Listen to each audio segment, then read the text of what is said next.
Did you know that there are two different sets of the Ten Commandments and that they are absolutely not the same?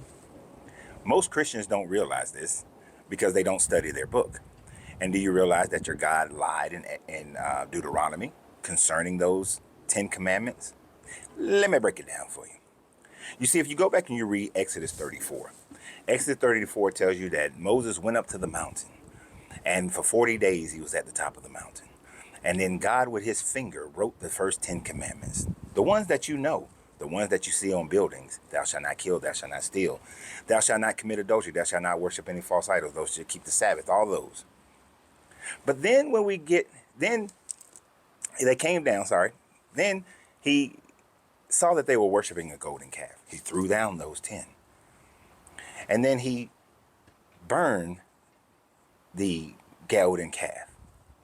And he said in Exodus 34 that he turned it into ashes, and he put it into the water. He put it in water and made the people drink it right then and there. Right? That's what it says. And then he went back up on the mountain. He got the 10 commandments again, and Moses wrote them down this time. But when he came down, those 10 commandments were different from the first. Because in those 10 commandments, it had things like you shall keep the festival of weeks.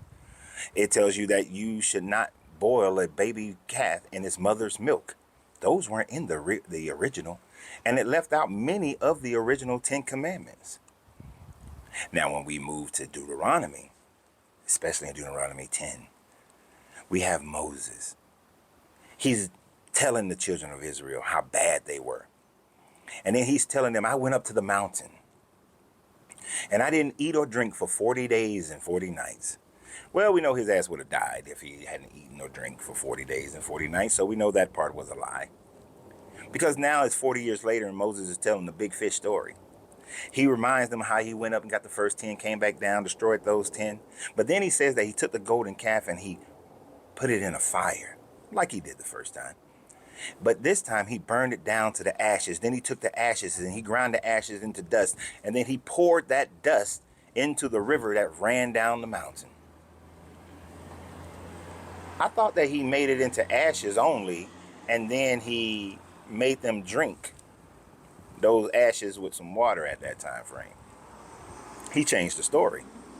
And then if you think about it and go do some research, you'll see that in order to melt gold, you have to have a fire of at least 2,000 degrees.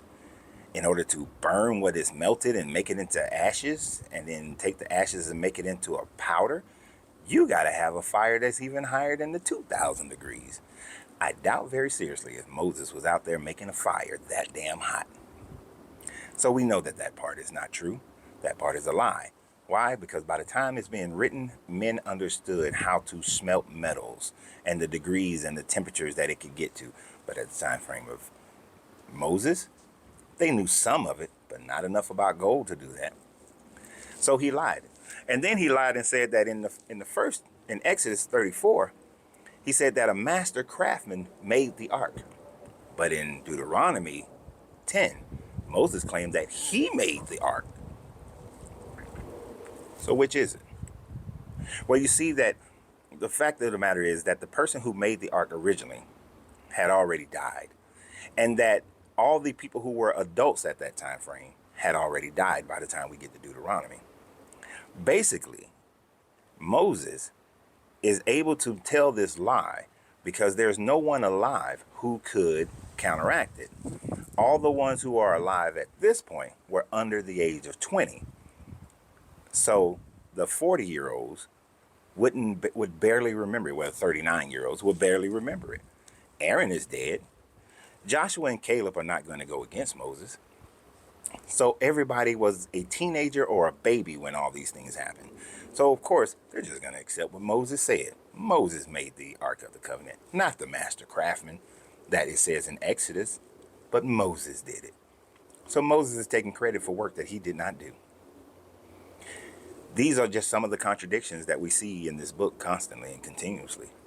Hell, before that, your God says that he's going to murder, death, kill the Aconites in chapter 9. But then later says in chapter 10 that he loves the foreigners and that they should love the foreigners who live with them and the foreigners who live outside of them, the strangers. because they were once strangers in Egypt. Which is interesting because you were persecuted, so now you're going to go and persecute some other people. Kind of sound like what's happening now in Israel, right? This is why we deconstruct from this book. And if you were on the live on Tuesday, you would have heard these things. You'd have been able to see them as they are written and recognize just how messed up this book is. Because Deuteronomy was written over a 200-year period by multiple authors. It was never written by Moses. It wasn't written by anybody who was supposedly around at the time frame of Moses, but was written during the time frame between about 900 BCE up to about 500 BCE. So you have a long period of time when it was told and written down. Actually, the writing would not have started till about 700 in the 700s down to the 500s after the Babylonian captivity. It's written by Hezekiah down through and through multiple people until you get to Ezra. And you want to trust that these people who were not there are writing something that is true and correct. So are you supposed to worship the weeks, or are you supposed to stay on the first 10? Understand how the first 10 were destroyed and then a brand new 10 came down. But also, from all my people who claim that they're supposed to follow the law, all you Hebrew Israelites and Jews, you're supposed to be following all that stuff. Because that Bible says that this guy says you are to follow my commands and my decrees and my laws. And even for the Christian, Jesus said he came not to destroy the law, but to fulfill it. That you're still supposed to follow those commands. You're still supposed to be under what this God said in the Old Testament is perpetual and for all generations. So which 10 commandments are you going to follow? Which laws and decrees are you going to follow? You're going to follow the ones that fit into your modern day culture. That's the only ones that you're going to follow. You're going to cherry pick the hell out of that bullshit. So y'all have a great day. And remember always, you got to free yourself to be yourself, because your greatness is non-negotiable. Good journey, good vibrations.